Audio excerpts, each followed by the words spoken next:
Good morning, good afternoon, good evening. This is David Valenzuela. Welcome back to another fresh new episode of I Wish Podcast. If you are viewing this podcast on YouTube, cut myself shaving this morning. My neck's a little irritated. You know what? We'll get over it. I also, in all things Mercury retrograde, broke the bottom of my mic stand. So it's just been a great day so far. Off to the races.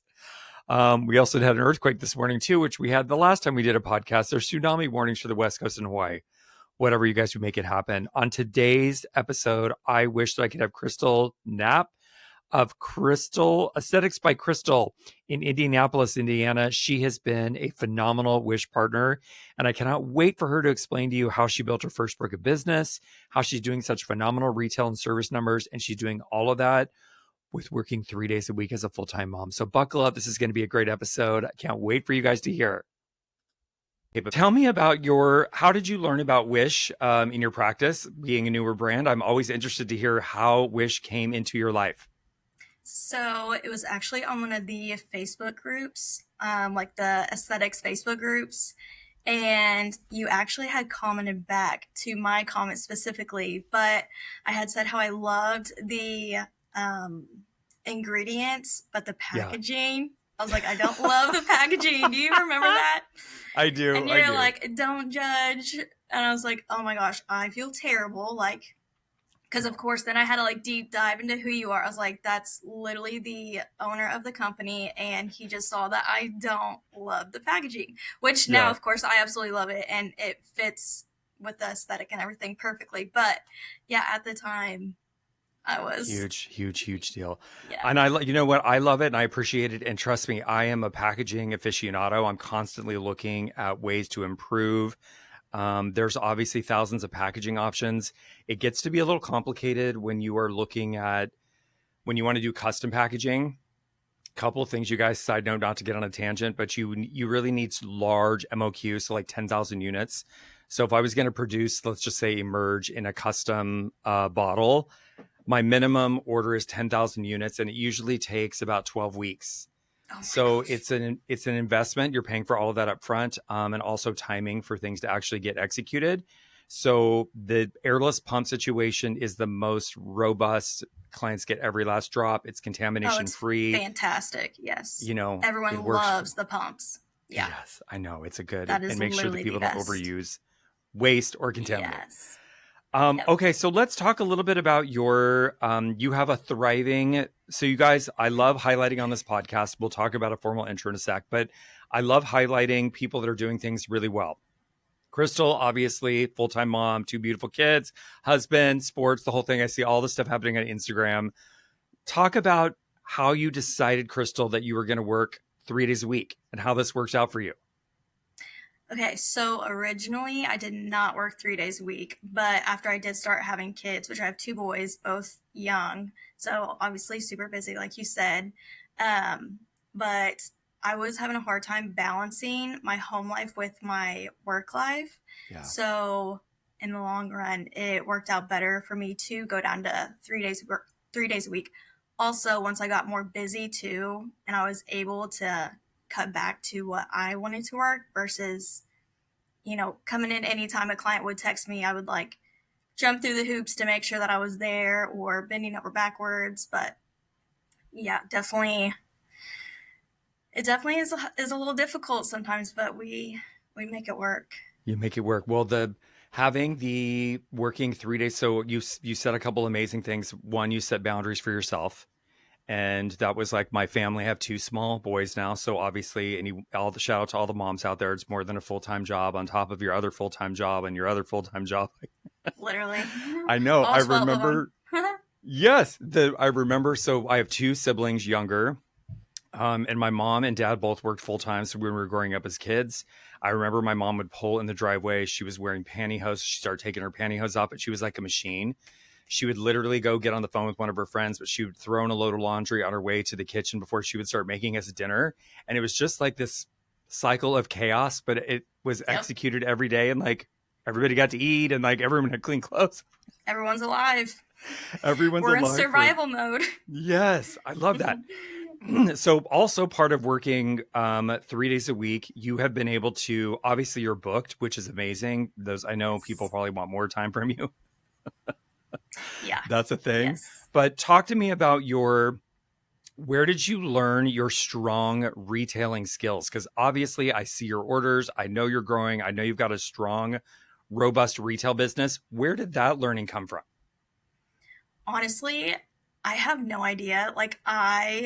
My personality, I'm very introverted, but whenever I get in my work zone and like talking about things that I love, especially acne, I feel like I'm not even selling. I want their skin to clear. So I feel like when you want, I don't know, it's just like you're talking to a friend, like just giving them suggestions. I don't think of it as like selling them a product. You know what I mean? Like Yeah. I'm literally just trying to help you. It would be like if someone texts me asking me for recommendation on, I don't know, a dry shampoo or something. I would just tell them what it was. That Yes, yes. Well, and you know what? The you everything you said is so amazing and so beautiful because people are stressed about trying to retail products and they get nervous and anxious and they're like, I'm selling something. You guys, for those listening estheticians, heads up, the an acne based transaction, you're really transitioning from clients that want the $95 eye cream to look better, look younger, to a product, a serum, mask, SPF, whatever it may be, that they actually need for their specific acne prone skin. So, I know clients will come in for waxing or pigmentation treatments. Acne doesn't really, you don't really like dip out on your acne treatments. You stay the course until you're over the clearing bridge, is what I call it. And the products obviously becomes a needs based transaction versus a wants based transaction, which is super revolutionary for obviously for an acne practice.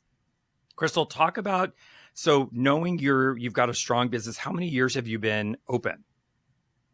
So I graduated in aesthetic school in 2017. I Love it. worked for full time, two full time jobs while I was in school, and then Mhm. graduated, worked at a med spa for 2 years, and then I went solo in 2019.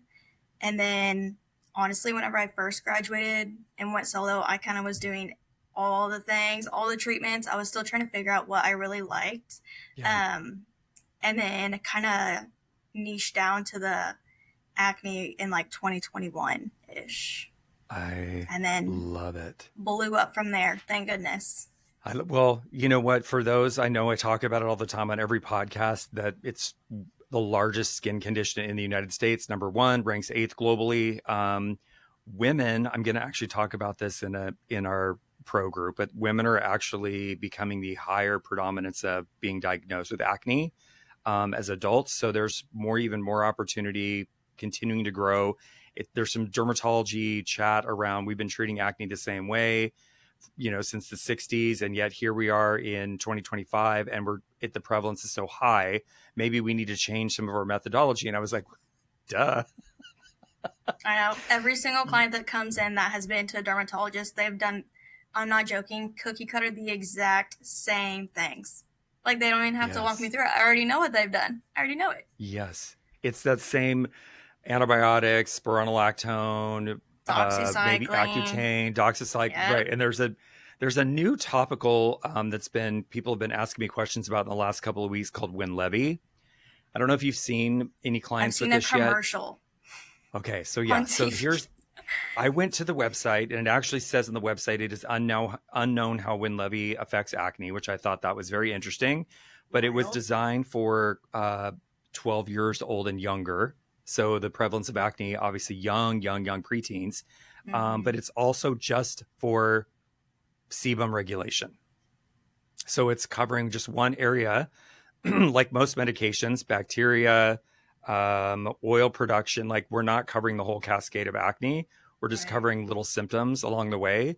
And then, of course, you don't live on that medication. And when you stop using it, usually 6 8 weeks after, the skin will.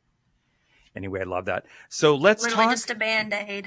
It's just a band aid. Crystal, let's talk about some retail numbers. Like you do a very retail, robust business. Would you mind sharing like what you're retailing in a week right now, focusing on acne? Oh gosh. Or you could do monthly, whatever's easier for you. Your numbers are impressive. So I think the group would love to learn. Oh my goodness. On just retail alone, I would probably say a week, probably at least 1,500 a week Yeah, just in retail. yeah, That's not counting yeah. services and that's probably bare minimum too. I was going to say that's on the, I look at your order so I know. So you guys, there's a post I put up in the grid a couple weeks ago. Crystal shared, she was like, I love having full shelves. It gives me life. And everything that I've ever learned at every point of my life and every career aspect has been about the perception of what you're telling your clients when they walk in the door. If you're treating acne, there is a whole subset of psychological activity happening in the client's brain when they see all of those products on the shelf. A, she believes in what she's doing on me. She's invested in this.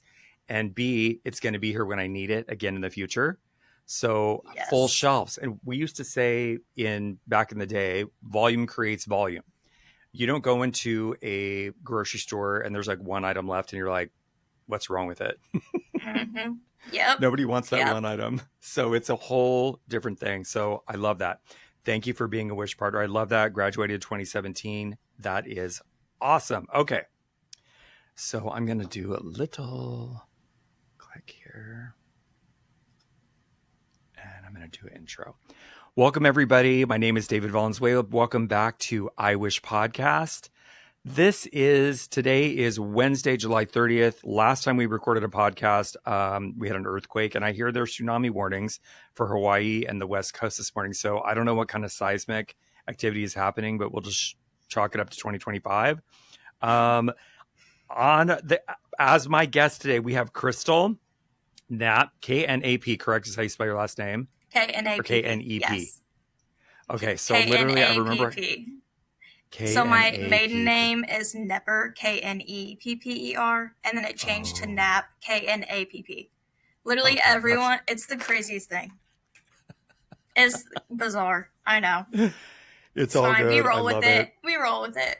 We totally roll with it. I love it. So thank you so much, Crystal, for giving us your time. I know we were playing with dates and times and time zones and everyone's busy. We're all like trying to do our thing. I appreciate you for taking the time to talk to me. I know we text a lot and like all the fun things, but tell Yes. us, so when you started, you touched on something that the has been a hot point in the industry, which is when you graduate from school, going and working somewhere to get your sort of feet wet in the industry. Would you talk a little bit about what your decision looked like after you graduated and how you navigated that? So I did start working at a med spa actually while I was still in school. Again, I honestly did not know what route I wanted to go with aesthetics. So for me, it was just kind of jumping in and figuring it out. When I worked at the med spa, I didn't do a whole lot of hands on with treating skin. It was more helping with injections, or we did like cool sculpting, like bigger procedures. So Yeah. it just wasn't, I enjoyed it, but it wasn't what I loved. I wasn't super passionate. I didn't wake up like getting excited to go to work like I do now. Like I love coming to work, and I don't have, there's no bad days. Like I love it. So you definitely I have to love that too. find your passion and what you love. Yes. We preach it from the rooftops, right? Like when you look at your books, you guys, if you're an SD out there that's doing multiple services and you look at your books and you light up over one service or you light up over one client, pay attention to that, lean into that, because there's something the universe is giving you a little push. Like, hey, look at me. I love that. That's amazing. So before you even got into, how did you actually find yourself wanting to get into aesthetics, Crystal? Like, what was the initial drive to actually become an esthetician? So obviously never knew what an esthetician was or anything about it. But whenever I was younger, I used to, obviously I was acne prone myself, which is how I got into acne itself. But I loved looking up ingredients and figuring out like why Mm. certain ingredients were in products, because at the time, no idea how to clear my skin, obviously. So I would literally find whatever product at Walmart, Target, and sit there and research every single ingredient and why it was in there. And I just thought that it was, I don't know, the coolest thing. And then, yeah, I don't know. ingredients, I You would guess. love one of these times when I am. So I'm going to send you some ideation in the future. I'm going to keep it quiet. I'll tell you when we stop recording things I'm working on. Yes, But I you would love love it. to see my little lab, because there's so many. The first part of every day, I look at trade journals, what's going on in cosmetic chemistry, new ingredient introductions. I would say probably I would get a good anywhere from 6 to 10 emails every day in my inbox, either a new ingredient, somebody wanting to set up a meeting about a new ingredient. And I have a pretty standard way I respond to that, which is usually like, what kind of data or efficacy have you done any clinical testing? Like, don't just give me the white sheet of like, this is amazing and it does X. I want to see some actual data. And then Yes. if there is some data, I'll look at it, say, can I incorporate this into an acne protocol? Okay, send me the ingredient, we'll try. But it's not for lack of trying. It's like cooking. There's a lot of ways to cook and a lot of ways to make an ingredient or a recipe amazing. And that takes time, you guys.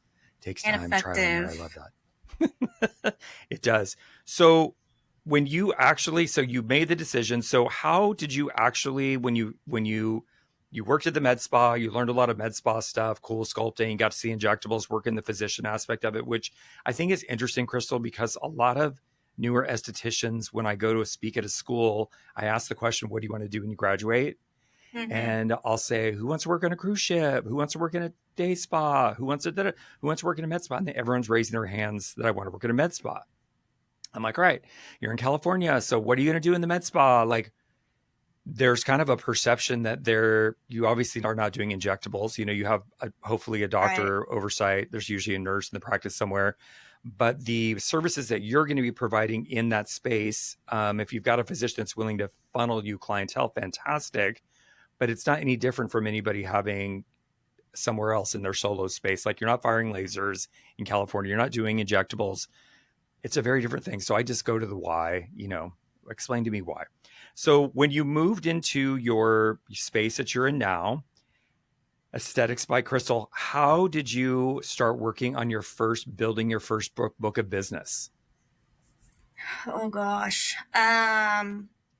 Trusting the process. Lots of additional education. I try and always be doing some type of education or even looking for new educations. Podcast. I listen to a ton of podcasts. Mm, Um, Reading. Literally yes. anything I can get my hands on. I feel like the more you know, the more ways you're able to kind of look at different ways. Because obviously, with acne, no two people's skin is the same. Yeah. Um, so it's nice to have literally as much knowledge as I can possibly get my hands on, and even different ways that people treat different conditions too. Yes, I love that. Well, and you're speaking to the power of education. So, do you feel that that was really beneficial? So, when you first started, your first round of clients started coming to you, was this just like lightning fire with other people referring more acne clients to you? Is that how it just sort of organically started? A little bit. So I have actually one client who she was with me as soon as I went solo, and I she had acne and we were trying to treat her acne. At that time I was not any type of acne anything, literally just aesthetics, and that was it. And I definitely was struggling. I would go home, research like crazy to try and figure out how I could help her, and ended up getting certified, doing different trainings, and then cleared her literally beautiful skin. She's still my client to this day, which is amazing. Oh, Yeah, and she's extremely thankful. But I feel like once you get one person to clear, hopefully they'll let you use their pictures. Totally fine. If not, that's understandable. It's very vulnerable. Um, yes. but after that, I feel like word of mouth and just getting your name out there, and yeah, the more that you can get out there, the better, so that people know what you're doing and trust you and trust the process. Yes, I love that. And the for the newer estheticians, you guys, when you're trying to build up your Instagram grid or any kind of social media for when you start getting before and afters, offer your client a product. People love products. If people are willing to, I'm going to give you $40 micro moisture or something in exchange for being able to use your photos. Maybe you can black out their eyes or something to make it a little bit more confidential. But those you'd be surprised how many people are willing to say, yes, use all my pictures, send me a product. I would love it. Oh, absolutely. I feel like now it's more people, they love the results with their skin. So they're like, yes, I want everyone to know that you did this and this is possible. Because, of course, when you have acne, I feel like you always think that nothing's going to work. You've tried all the things, nothing's ever going to work for you. So, yeah, I feel like them actually seeing those results always helps. It helps the process for sure. I love that. So you graduated in 2017. You worked in a med spa environment. So what was the jump now to you saying, all right, I want to go do this solo? So actually, I got pregnant. So that for me was like a good transition point. I worked full time, like beyond full time. I was working like 50, 55 hours a week. Way Wow. too much to be a mom and do that. I Yeah. tried, was not for me.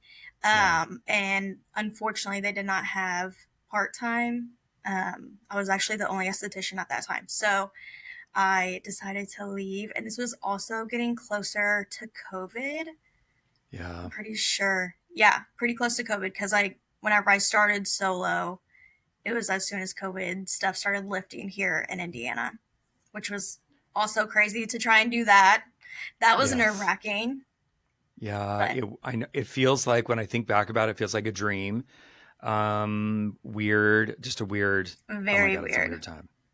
But the fact that you were able to, so I love this because there's a couple things here where you're defining your destiny, you're taking control of it. And sometimes we need a little push, working 50 plus hours a week, being a brand new mom. You have a new baby. My gosh, like you can't leave your baby for that long. Like you got to be, Yes. we're human beings and Yes. like, that's just not cool. I remember that back in the day, companies are getting better about this, but the fact that, we would basically give moms 90 days, when you have a 90-day baby and then you're going to drop your baby off at daycare on day 91 to go back to your job and everyone's in hysterics and cry. I'm like, this is traumatic. Go to look at other countries that give their moms 2 years. Oh my Yes. gosh, I know. I mean, come It's on. crazy. That's a It whole is nother absolutely podcast. crazy. My husband got more paid time off than I did. Mine was not paid, but my husband, who works blue collar, literally Yeah. had like 3 months paid time off. Is that not crazy? So I crazy. get I it. The can't wrap my head around it. the company I remember when they started doing paternity leave for men, obviously to have kids and like, support their wives and stuff. Like there's just 90 days is not enough time for a new mom and a baby and then adjusting to like it's just we can do better as a country. Like that's a better thing. I understand having so when I worked for Dermalogica, we would have a mom that would go out on leave in Canada and we own the Hmm. distribution for Canada as well. So they would then say, I think they get it, I think it's 1 year for Canada. And they would say, would you want to move to Canada for a year and like take over this position? And I'm like, I don't think I'm ready to uproot my life for a year. Oh my gosh. But thank you for the Pass. offer, because people are going to take a Right? year off and it's all good. I love that. So, how do you approach understanding a client's needs and concerns during which what I believe is one of the most essential parts of an acne treatment during the consultation? So I feel like the consultation is honestly, like you said, the most important part. And I feel like a lot of newer estheticians too, they don't really take the time to really get to know the person, their emotions with their skin because it is so Yeah. vulnerable. I think if you don't make that connection on that first visit and really make them feel seen and heard, it's going to be hard for them to not only trust you, but also trust the process. Um, so Yes. I like to really take my time, make sure that they completely understand like they are not alone through the process. Yeah, I give my clients my cell phone number, which I go back and forth with that. But I want to I be, do too. it's so hard. It is literally so hard. I I got a know. work phone at one point and it just didn't even work out. But I want to be available to them literally 24/7. So if they I don't know, get home and they're like, oh my gosh, should I still use whatever product or whatever it may be? Like, I want to be there for them through the whole process. Which is so super. What I find, and it's, you guys, I get questions from consumers. I get, of course, the majority, 99% of our business is all professional aesthetics. Lots of questions from estheticians, and I feel the initial questions are when someone's a new practitioner, they're very similar in just help me guide me through this protocol out of the gate so I can have a better understanding of how to get this client out of the gate launching. Mm-hmm. But I've had one-off crystal random specific medications, transgender, hormone therapy, HRT, all kinds of things. We often hear people say, "Well, I have hormonal acne," and I'm like, "Well, hormones are involved in really everything in your body. So Right. yes, if you have acne, there's hormones affecting Right. it. But for women, jawline, chin, obviously we say, oh, I have hormonal. I only break out around my cycle. I'm like, yes, hormones are affecting your acne. So that availability, and also I give our obviously new Wish Pros have my cell phone number as well. I want to be readily available. I know that I have a lot of providers now that actually work on the weekends, Saturdays and Sundays, which would traditionally be time off. Mm-hmm. But that's when people are doing treatments and they take weekdays off. So it's, you know what? Whatever That's the level works. of the game we're at right now. Yep. Whatever Whatever works. works. I love that. So, what would you say are some essential tips as you're running a business? We're all out here entrepreneurs on the bleeding edge, I like to call it. What are some essential tips for maintaining your business, keeping your business profitable? Making sure that your clients are happy. Honestly, Yep. if your clients Amen. aren't happy, you literally will not have a business. I cannot stress enough, without my clients, you literally have nothing. So making Yeah, sure they're it's happy, they're true. comfortable, I keep snacks and drinks here at the spa for them.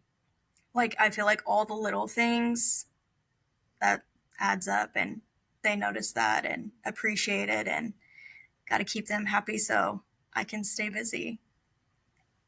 It's customer appreciation, customer experience. We've done a couple podcasts on the experience of like, when does it start? And Jill's like, before they even come in, is it easy to book? Is it easy to get a confirmation? Is it easy to get a Absolutely. product? Like, we want, no one has an attention span anymore.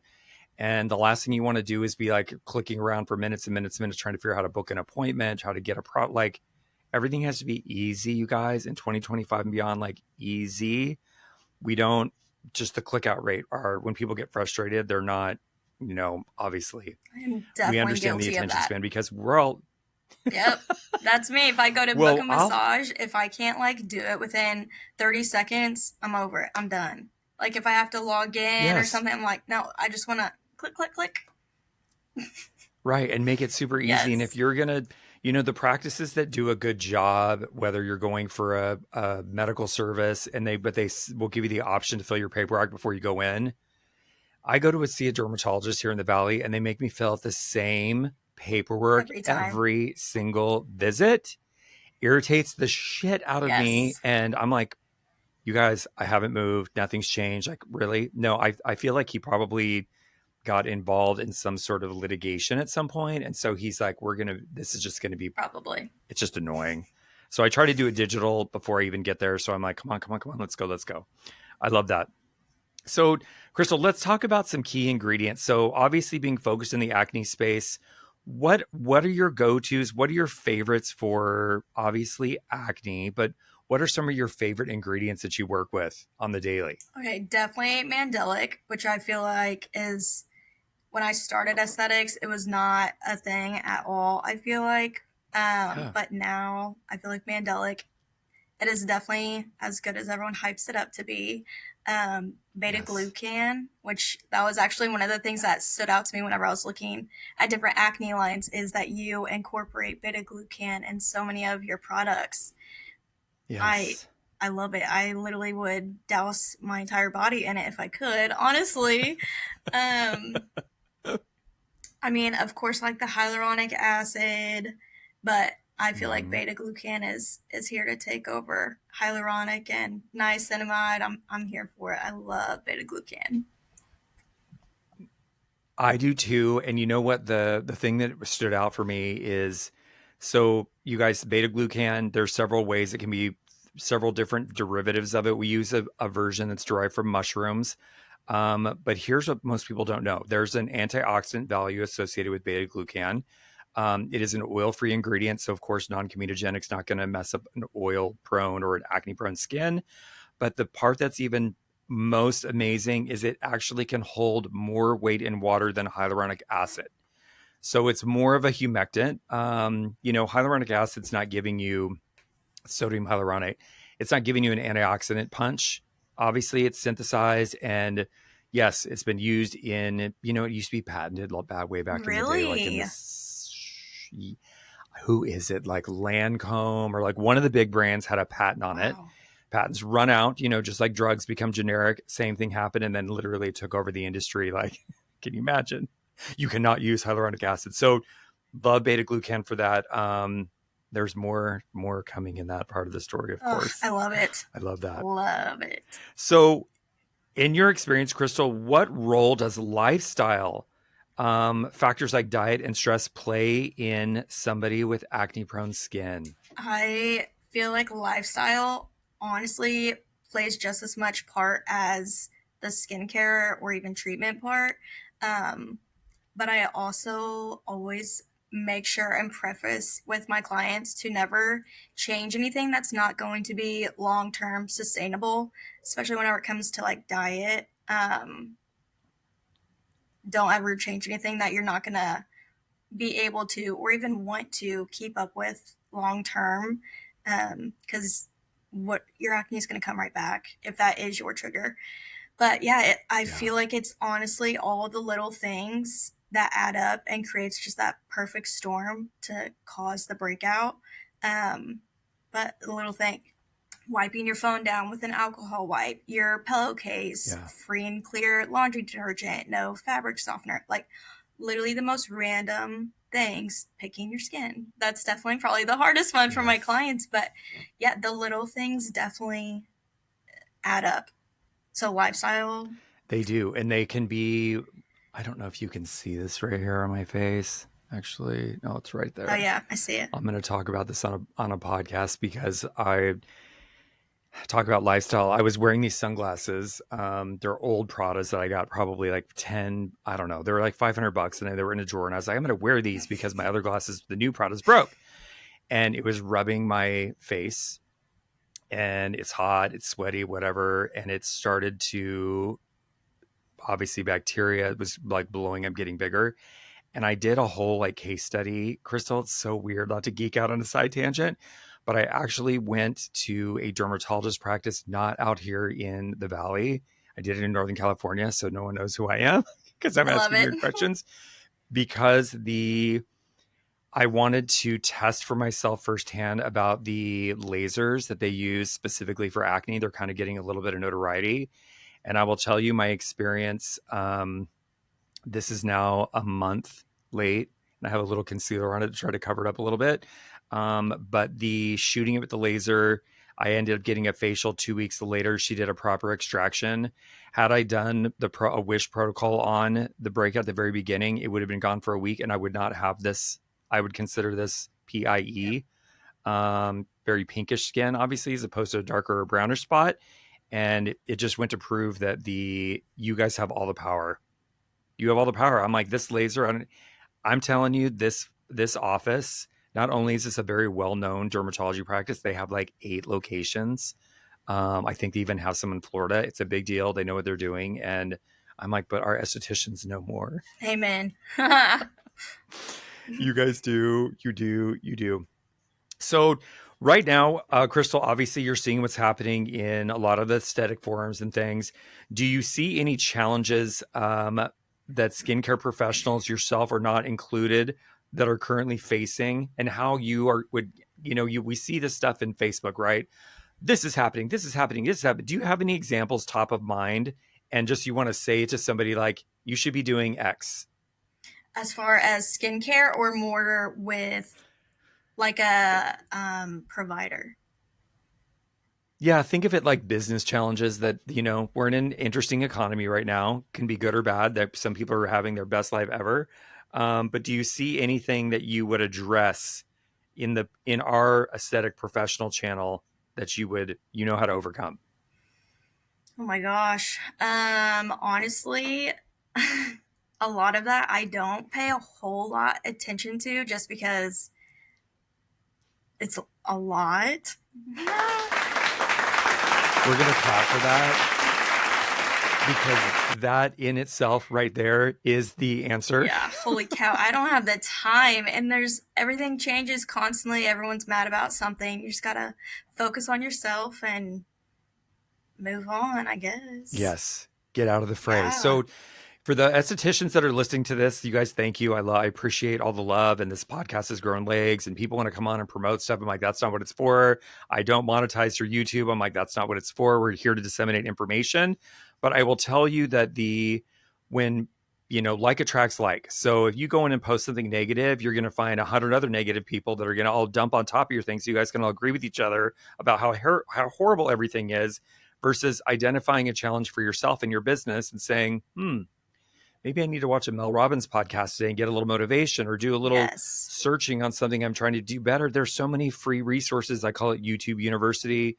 You're 30 seconds away from changing the trajectory of your business, your life, anything but complaining in a group to get other people to complain with you so you can get on the same level of thought process. Not great. Yes. Not great. Could not agree more. Could not agree more. Yes.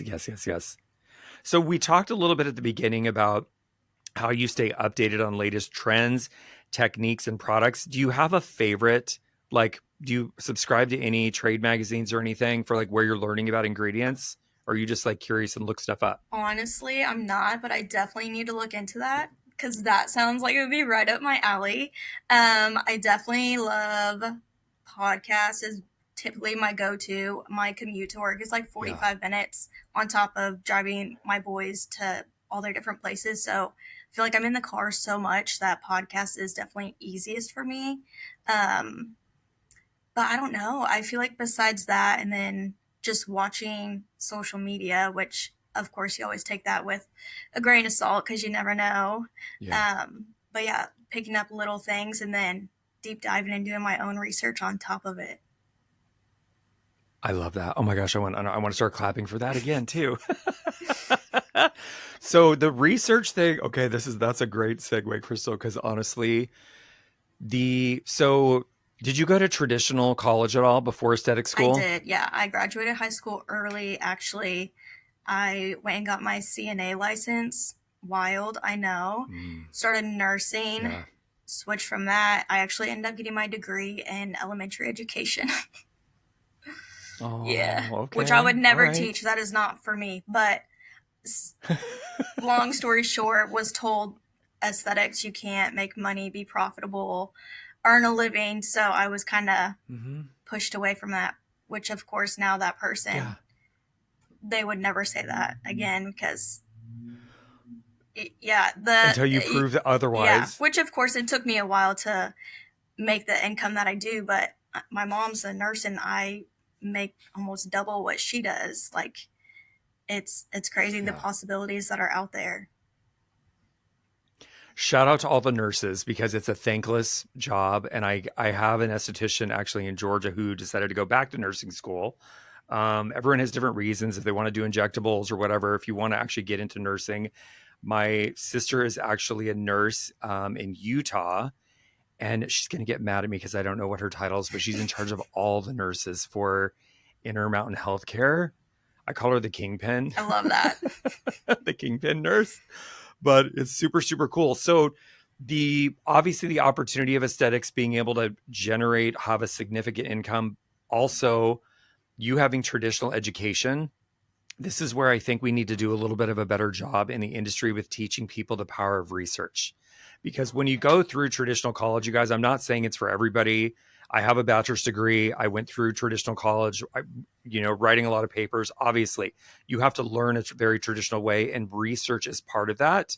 Being able to notate studies correctly. Everyone, I don't want to generalize. A lot of people will look at a study and they're like, oh my gosh, sunscreen's going to kill you. It causes cancer. And then they go on YouTube or Instagram or TikTok and they start spewing off one sentence out of a study. And that's not how we do research, you guys. We don't just pull out clickbait. And I get it. most of these people are, that's what they need. They need clickbait. They need people, and they need to be influencing. So they're going to come out with these outlandish clickbait things that are going to make you think this is terrible. But when you do research and you actually look at it, you can form your own objective opinion about what is actually happening, whether it's an ingredient, a product, a service. Me going in and paying all this money to get this thing laser zapped and like going through that process, understanding that it's actually less effective than what you guys can provide in your treatment room with the tools you already have. I had to prove it to myself because I see it. I'm like, always going to pay attention to it. Like, try the ingredients. But the research aspect, if you just go into, it doesn't matter if it's AAD, the American Academy of Dermatology, or you're looking at JAMA, or you're looking at the Clinical Journal of Dermatology and just looking up articles, you can pull peer-reviewed information, which means it's been looked at by multiple people. They may have disagreeing viewpoints on it. So sometimes I'll pull information and I'll look at the example and it will be like completely opposing thoughts. And now, traditionally in the United States, we look at it and we go, well, a doctor said X, so therefore it must be true and correct. And you then do a little bit more research and you're like, oh, but this doctor says completely polar opposite to what that doctor said. So now you're left with two opposing research articles to review and look at and say, I have to make my informed, objective opinion about what I'm going to choose to incorporate into my wheelhouse because I believe this based off of all of my personal experience, in addition to the knowledge I've just gathered from doing some research. It just makes one of the pet peeves when people drop things into the group, it's always a question, right? What do you guys charge for this? And I'm like, that's a wrong question. It's not about anyone else's charging. It's about your business and your overhead and your price. Like, Yes. it gets me all Location, fired up. But yeah, all the things. all the things.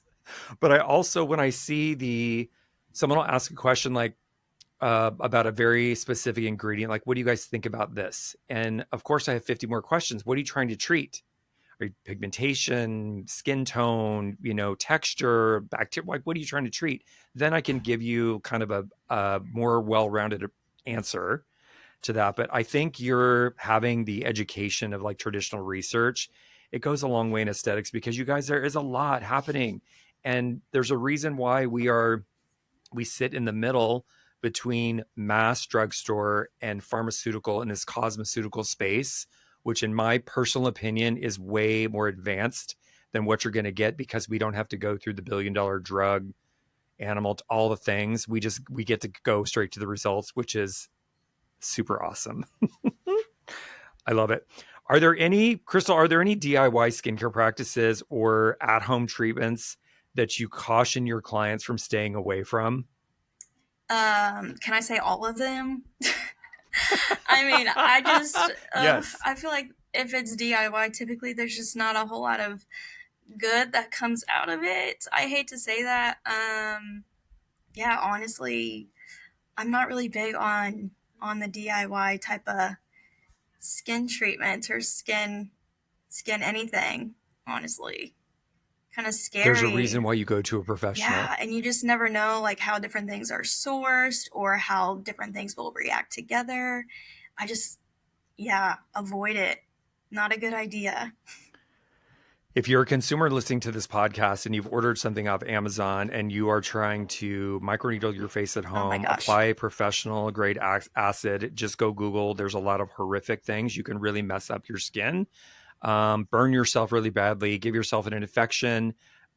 These things are specifically meant to be used by licensed professionals. So I would avoid that as much as possible. That is crazy. And I've seen all kinds of crazy things, especially with acne. People want to go super aggressive, and I'm like, you guys, it's a psychological thing because people have a hatred and they just want it off. So I'm going to scrub hard and I'm going to alcohol and I'm going to burn it. Yes. Yep.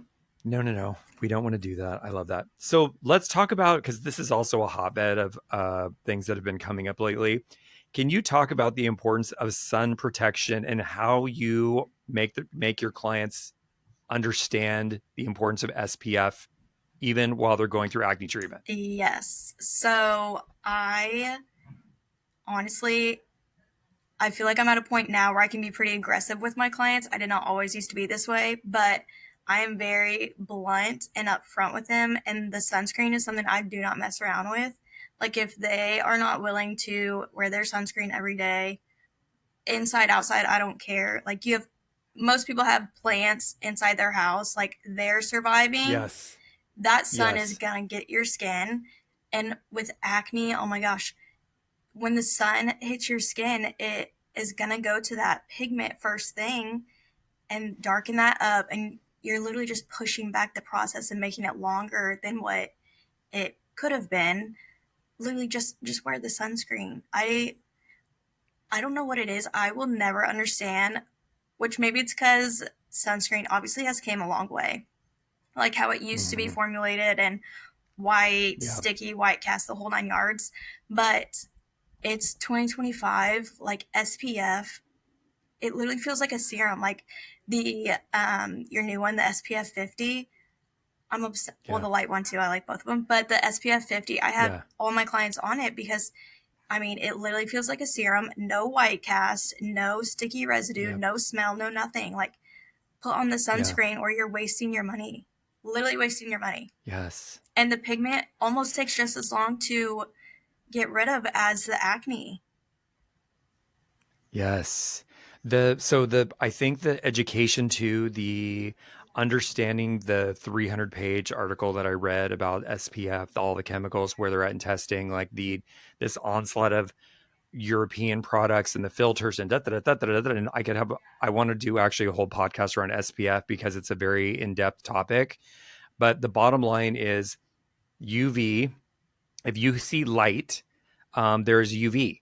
That's how our eyes are available to see. This plant behind me is obviously growing because there's light. A beautiful little plant. There's light in here that the plant obviously is using. It's causing photosynthesis.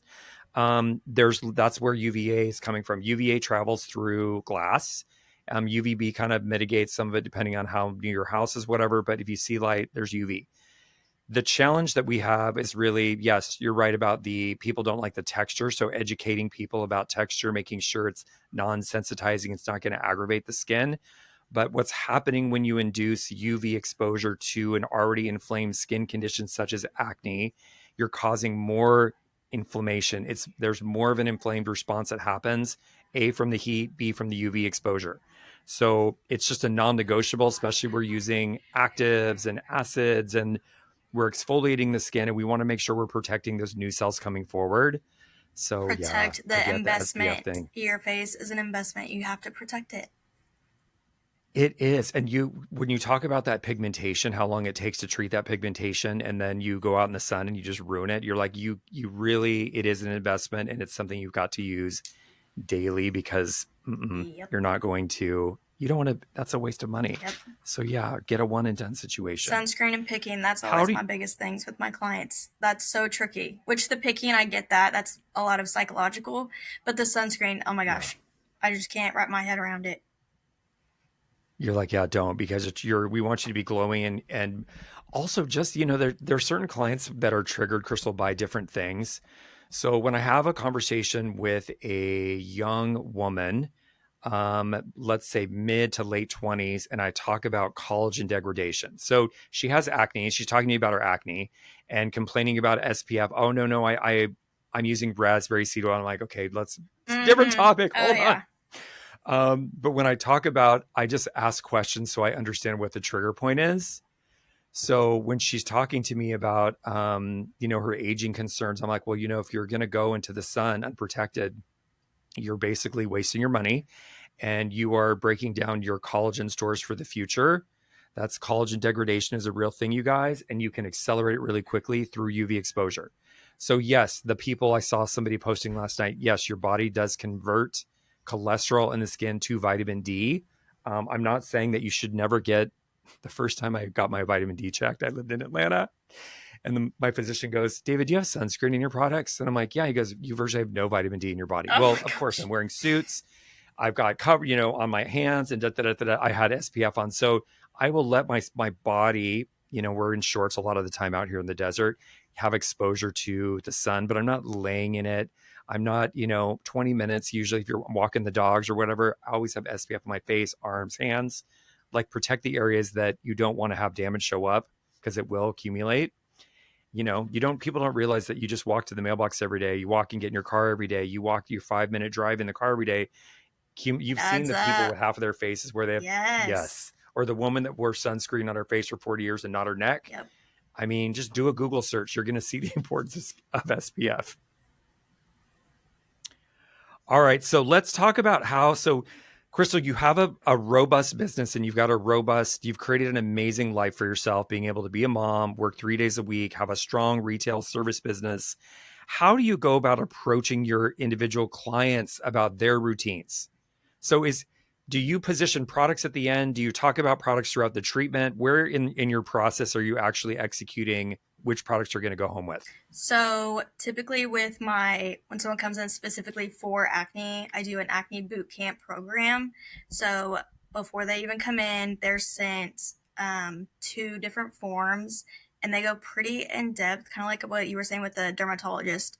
Goes pretty in depth about literally the most random things, but every little thing matters. Kind of helps me whenever they get here to see if I can find what their trigger possibly could be. Obviously, triggers typically I find out after a couple of appointments once I see how their skin responds to the skincare itself. But so they come in the day of the consultation, we sit down. I literally just sit with them and just talk with them about their journey with their skin, anything that they've tried before, things that they did like, didn't like, literally as much information as I can get. Um, and then take a look at their skin, do a skin analysis, and then I end the consult with the skincare. And I always make sure and completely walk them through exactly how to use the products, which I did not used to do this, and I regret not doing it because we can't assume that everyone knows how to use skincare. Like for us, like it seems like it should be like a known thing, but it's Yeah. not. So to literally break it down as much as possible, I feel like that helps a ton too. I even will send videos to my clients. I literally did this morning for a client where I will take the products, literally show exactly how to use them, send the video so that they have that. So if they need to look back for the reference or whatever it may be, it's there for them.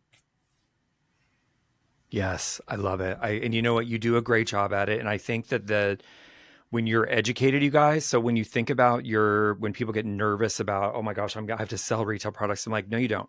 Get yourself really, really educated around Mandelica 5% and look at the L-glutathione and the allantoin and the sodium hyaluronate and like understand all the things you can about why mandelic acid is so great for acne and why it's so super gentle and great for all Fitzpatrick's. Educate yourself, just one product a week, grab it off the shelf, and then role play with your mother, sister, boyfriend, cousin, whatever, and get very, very comfortable talking about that product because you're going to incorporate it into most of your routines when you're treating acne. And it just makes your life easier so that you can get over that nervous point. I do a lot of role playing, Crystal, with new Mm-hmm. estheticians, and I'm like, first of all, you guys, it's just me. So I'm not going to call you out. Like, you can laugh, we can giggle. I'm like, but I'm here to help you become very proficient in how you position Right. things so that you're not in a nervous or like this is part of your protocol, which also is supporting your business and doesn't have to be awkward or weird. To that as well, using the product yourself. So you have, like, I did not bring Wish on until I used it for a month or two, and I absolutely fell in love with the products, which I had tried 3, 4 other acne lines in between transitioning, and I just didn't. Everyone was hyping them up, and I used them. I didn't like them. I had 5 other clients use the full line. Like, you have to get your hands on it. If you don't believe in it yourself, if you don't use it yourself, you can't sell that to someone. Like, especially if you don't believe in it, like, you have to 100% back that product and literally just help the person. Like, I feel like people get so, like you were saying, so wrapped up in selling the skincare or like pushing a sale, and it's not that at all. Like, Yeah, 100, yeah, 1,000%. yes. It's totally. And you brought on something that you've talked to me, that you've told me before. You guys, my providers across the country, even across the pond, send me before and after pictures. And Crystal sent me some really amazing before and afters and was talking about her what she was using in her former life with a brand and how long it was taking, 4 months plus, to get results. Will you share a little bit of that, Crystal? Like how quickly you're getting Oh my results with gosh. Wish? Yes, I would love to. Any esthetician that ever reaches out to me, like asking about Wish, I Yeah, always preach. I'm like, literally the results that I was getting 3 to 4 months, I now get 2 to 3 weeks. So my acne bootcamp clients come back every 2 weeks. So the day that they leave, I take their pictures, and then when they come back in the 2 weeks, I can tell such a significant difference with their skin. It's crazy, and it's literally because I feel like Wish focuses so much more on the barrier of the skin, and I feel like that's what a lot of the other acne lines kind of lack.